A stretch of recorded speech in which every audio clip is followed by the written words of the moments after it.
الرحمن الرحیم ولو بسط اللہ الرزق لعباده لبغوا فی الارض ولکن ينزل بقدر ما یشاء انہ بعباده خبیر بصیر وهو الذی ينزل الغیث من بعد ما قنطوا وینشر رحمته وهو الولی الحمید ومن آیاتہ خلق السماوات والارض وما بث فیہما من دابۃ وهو علی جمعہم اذا یشاء قدیر وما اصابکم من مصیبۃ فبما کسبت ایدیکم ویعفو عن کثیر وما انتم بمعجزین فی الارض وما لکم من دون اللہ من ولی ولا نصیر صدق اللہ مولانا العظیم۔ حضرات، سورہ شورا کے یہ تیسرے اور چوتھے رکوع کی آیات ہیں، مکی دور سے تعلق رکھنے والی آیات ہیں، اور اہل مکہ کو بار بار مختلف طریقوں سے متنبہ کیا جا رہا ہے کہ وہ اللہ کی اس دعوت کو قبول کر لیں اور اس کے انکار کرنے والے نہ بنیں، اس کی مخالفت نہ کریں اور برے انجام سے اپنے آپ کو بچائیں۔ اگرچہ اس وقت بڑی قوتیں بھی موجود تھیں، روم اور ایران، جن کے مقابلے میں یہ عرب کوئی حیثیت نہیں رکھتے تھے، لیکن اس کے باوجود مکہ کے جو سردار تھے انہیں عرب کے علاقوں میں ایک خاص اہمیت حاصل تھی۔ وہ وجہ خانہ کعبہ کی تھی کہ لوگ اس کی زیارت کے لیے آتے تھے، اور یہ مکہ کے سردار اس خانہ کعبہ کے مجاور تھے، اس کی دیکھ بھال کرتے تھے، اس حاجیوں کو پانی پلانا، ان کی خدمت کرنا۔ تو جب یہ مکہ سے باہر جاتے تو لوگ ان کی بڑی عزت کرتے تھے اس بات پر، اس رویے پر۔ تو یہ اپنے آپ کو بہت بڑا سمجھتے تھے، بڑا تکبر تھا، بڑا غرور تھا مکہ کے ان سرداروں میں۔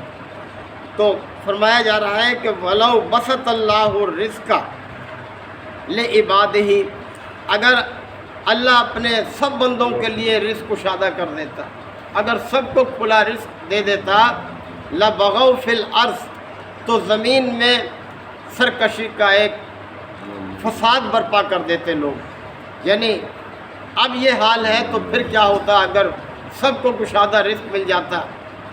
وَلَٰكِن يُنَزِّلُ بِقَدَرٍ مَا يَشَاءُ، لیکن اللہ جتنا چاہتا ہے ایک خاص حساب سے نازل کرتا ہے، یعنی اپنی حکمت کے تحت وہ رزق نازل کرتا ہے بندوں کے لیے۔ اِنَّهُ بِعِبَادِهِ خَبِيرٌ بَصِيرٌ، یقیناً وہ اپنے بندوں سے باخبر بھی ہے اور انہیں دیکھ بھی رہا ہے، ان پر نگاہ رکھے ہوئے ہے۔ یعنی انسانوں کی ضروریات سے، مخلوقات کی ضروریات سے جتنا وہ باخبر ہے اتنا کوئی نہیں ہے، اور ساتھ ساتھ وہ نگاہ بھی رکھے ہوئے ہے کہ یہ انسان اس رزق کو کس مقصد کے لیے استعمال کرتا ہے۔ وَهُوَ الَّذِي يُنَزِّلُ الْغَيْثَ مِن بَعْدِ مَا قَنَطُوا، اور لوگوں کے مایوس ہو جانے کے بعد وہی آسمان سے میਂہ برساتا ہے۔ یعنی جب لوگ ترس جاتے ہیں پانی کو، مایوس ہو جاتے ہیں، تو اللہ ہی ہے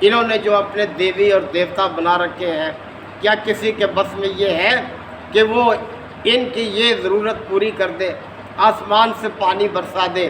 تو اللہ ہی ہے جو ان کے مایوس ہونے کے بعد پانی برساتا ہے، بارش برساتا ہے۔ وَيَنْشُرُ رَحْمَتَهُ، اور اپنی رحمت پھیلا دیتا ہے۔ یعنی پھر اس بارش کے ذریعے سے کس طرح سے مردہ پڑی زمین سرسبز شاداب ہو جاتی ہے اور اس کی رحمت لوگوں کے لیے عام ہو جاتی ہے۔ وَهُوَ الْوَلِيُّ الْحَمِيدُ، اور وہی قابل تعریف ولی ہے، یعنی سب کی حاجتوں پر نگاہ رکھنے والا، ان کو پوری کرنے والا، وہی قابل تعریف ولی ہے۔ وَمِنْ آیَاتِهِ، اور یہ بھی اس کی نشانیوں میں سے ہے، یعنی سب اپنی آنکھوں سے دیکھتے ہیں روزانہ۔ کیا چیز؟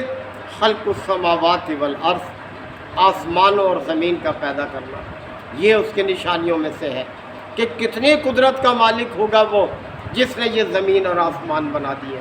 زمین میں طرح طرح کی نعمتیں اس نے رکھ دی، جس سے انسان ہر آن مستفید ہو رہا ہے۔ اس پر چل رہا ہے، پھر رہا ہے، رہ رہا ہے، کاروبار کر رہا ہے، سفر کر رہا ہے، اور اس سے پیدا ہونے والی نباتات سے کس طرح سے اپنی زندگی کو خوشحال بنائے ہوئے ہے۔ تو وہ جو ہے نشانیوں میں سے ہے یہ آسمان اور زمین کی تخلیق۔ وما بث فیہما من دابۃ، اور آسمان و زمین میں جو مخلوقات اس نے پھیلا رکھی ہیں وہ بھی سب اس کی نشانیوں میں سے ہے، یعنی زمین کے علاوہ دوسری جگہوں پر بھی اس کی مخلوقات موجود ہیں۔ وَهُوَ عَلَىٰ جَمْعِهِمْ اِذَا يَشَاءُ قَدِيرٌ، اور وہ جب چاہے انہیں اکٹھا کرنے پر بھی قدرت رکھتا ہے۔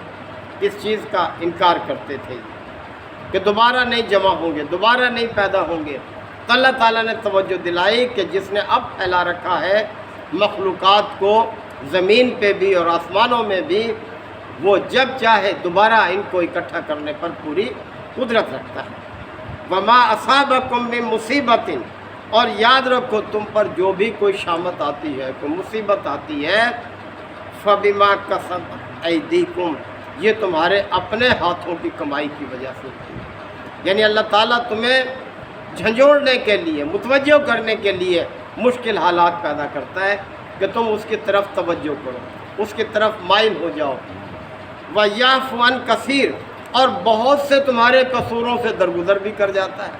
یعنی اگر سارے قصوروں پر اللہ تعالیٰ تمہیں درگزر سے کام لے اور چند ایک میں ہی پکڑنا چاہے تو اس میں ہی تمہارا قصہ تمام کر۔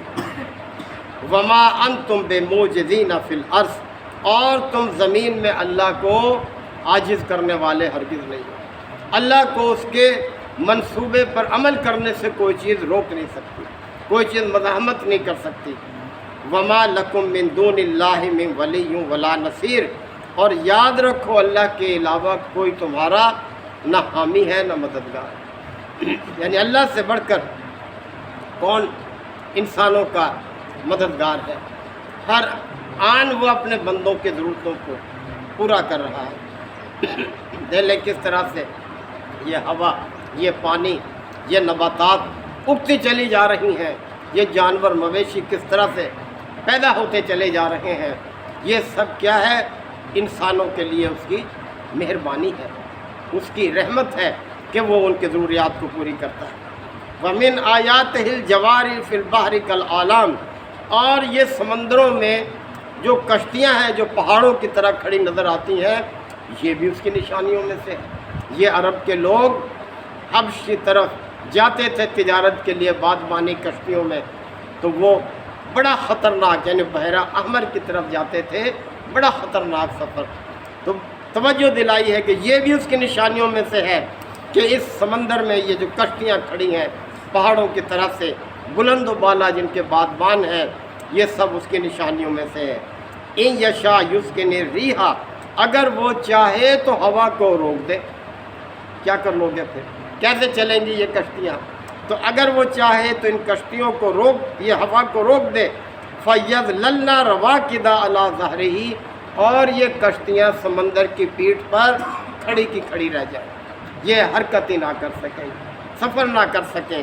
ان فی ذلک لآیات لکل صبار شکور، یقیناً اس میں نشانیاں ہیں ان سب لوگوں کے لیے جو صبر کرنے والے ہیں اور شکر کرنے والے ہیں۔ صبر سے مراد وہ لوگ جو مشکل حالات میں بھی اللہ کے راستے پر اپنے آپ کو قائم رکھتے ہیں، دل برداشتہ ہو کر چھوڑتے نہیں ہیں۔ اور شکور سے مراد وہ لوگ جو ہر حالت میں اپنے رب کا شکر ادا کرتے ہیں، کشادگی ہو تب بھی اپنے رب کو نہیں بھولتے، تنگی ہو تب بھی اپنے رب سے گلہ نہیں کرتے اور اپنے رب ہی کا شکر ادا کرتے ہیں۔ تو ایسے سب لوگوں کے لیے نشانیاں ہیں ان سب چیزوں میں جو قدرت نے ہر طرف پھیلا رکھی ہیں۔ آیو بکھن بما کسبوا ویعفو عن کثیر، اور انسانوں کے بہت سے قصوروں سے درگزر کرتے ہوئے چند گناہوں پر بھی اگر انہیں پکڑ لے تو کیا کوئی اس کا بگاڑ لے؟ یعنی کون ہے جو اللہ کے مقابلے میں آ سکتا ہے، جو اللہ کی نعمتوں کو روک سکتا ہے؟ تو فرمایا اگر ان لوگوں کے بہت سے گناہوں سے چشم پوشی کرتے ہوئے چند گناہوں کے پاداش میں بھی ان کو ڈبو دے تو کون ہے جو ان کو بچا لے؟ اللہ تعالیٰ کی اس چیز سے۔ تو محترم رفقا، اللہ تعالیٰ ہی کائنات کا خالق، مالک، فرماروا، انسانوں کی دیکھ بھال کرنے والا، ان کی ضرورتیں پوری کرنے والا۔ اب انسان کی ذمہ داری پھر کیا ہے؟